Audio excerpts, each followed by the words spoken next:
Hello, জানেন অনেক দিন ধরেই ভাবছিলাম বাড়িতে থাকা মাটির তৈরি এই ছোটো ছোটো সবজিগুলোকে সুন্দর করে রং করব। যেহেতু অনেক পুরনো, তাই রঙগুলো ফিকে হয়ে এসেছিল। তাই প্রথমে এই রঙগুলোর উপরে আবার নতুন করে সাদা রঙের দুটো কোট মেরে নিয়েছিলাম।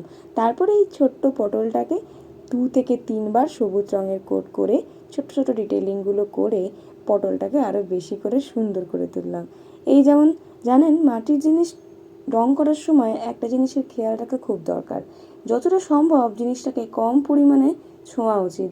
তাতে করে আপনার হাতে আপনার করা সদ্য রংটা উঠে আসার চান্সেস অনেক কম থাকে।